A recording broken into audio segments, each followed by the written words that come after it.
Oh, mais que vois-je? Mais je viens de m'apercevoir de quelque chose que je n'avais jamais vu auparavant. Mais vous êtes beau, mais vous êtes même magnifique. Dieu a bien fait de se révéler à vous parce que vous êtes tellement unique et important.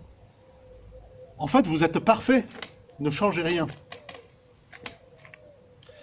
Alors si je prêchais ainsi tous les dimanches, peut-être que nous serions déjà la méga church des Bouches-du-Rhône, ou pas d'ailleurs. En fait, nous avons tous besoin de nous sentir valorisés, d'être aimés. Beaucoup de nos choix, de nos attitudes crient ce besoin. On essaie d'y répondre, par exemple par des réseaux sociaux, en laissant des photos sur notre meilleur profil, et parfois on reçoit des likes ou des «Qu'est-ce que tu es beau?» Mais c'est souvent décevant. Et puis les photos, il faut les changer régulièrement. Et puis parfois, d'autres personnes comptent peut-être sur leurs amis pour entretenir cette illusion d'être aimé pour toujours. Mais il faut recommencer tous les week-ends pour ne pas se perdre de vue. Pour d'autres, ce besoin se manifestera par des relations amoureuses. Quand je ne serai plus seul, tout ira mieux. Je me sentirai enfin aimé. Mais même dans un mariage, on ne peut ne pas se sentir suffisamment valorisé. Toutes ces tentatives révèlent en fait un besoin de vis-à-vis. Quelqu'un qui nous renvoie ce sentiment que nous sommes uniques et importants. Un besoin d'appartenir à quelqu'un ou quelque chose de plus grand que nous. En fait, un besoin d'identité. De savoir d'où nous venons, qui nous sommes et où nous allons. Les destinataires de la lettre aux Hébreux regardaient comme un grand privilège d'avoir reçu la loi par des anges, descendus du trône même de Dieu. Ils avaient pour père Moïse. Mais si grand que fut leur privilège d'appartenir au peuple élu, rien ne pouvait mieux combler leur âme que le Fils de Dieu lui-même.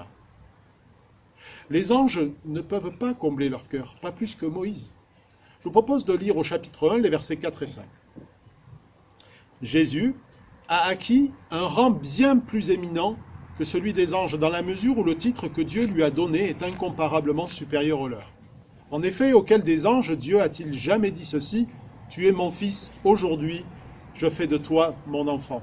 Et encore, je serai pour lui un père et lui sera pour moi un fils. Alors si mon voisin me dit que je suis très important à ses yeux, je trouverais cela suspect. Mais si le président de la République venait me dire demain: J'ai tellement cherché à te trouver depuis tant de temps pour te donner une mission que toi seul peux accomplir, au ministère de la Santé. Trouver un autre ministère en ce moment. Alors, sans aucun doute, je m'en sentirais valorisé comme jamais. Nos amis peuvent nous donner le sentiment d'avoir du prix à leurs yeux. Un ami pour la vie peut en partie combler mes besoins relationnels. Si un grand prédicateur, un président, voire un ange venait s'adresser à moi, j'en serais certainement flatté. Mais ici, c'est Dieu qui te parle. Il t'a envoyé son propre fils pour te dire la chose suivante. Je suis le Fils de Dieu. Je suis au-dessus de tout ce qui existe et rien de ce qui n'existe sans moi. J'ai donné ma vie pour que toi aussi tu sois appelé enfant de Dieu. Rien ni personne d'autre que moi ne peut t'accorder ce privilège. J'ai pris tes péchés sur la croix. Je t'ai purifié, je t'ai réconcilié avec mon Père. Désormais, ne cherche plus ta valeur ailleurs. Tu as toi aussi un Père dans les cieux. Dieu a parlé. Voilà l'enjeu du début de notre lettre aux Hébreux. Alors je vous propose 2 questions pour cheminer pendant cette journée. Sur quoi est fondée ta valeur? Tes amis, ta famille, ton travail, le sentiment de satisfaction qu'il procure, ton église. Question pas facile parce que nous ne sommes pas toujours conscients de là où nous plaçons nos valeurs.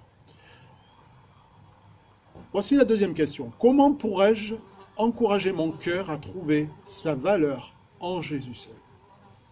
Et si cette méditation t'a parlé, je t'encourage à prier pour cela. Bonne journée à chacun.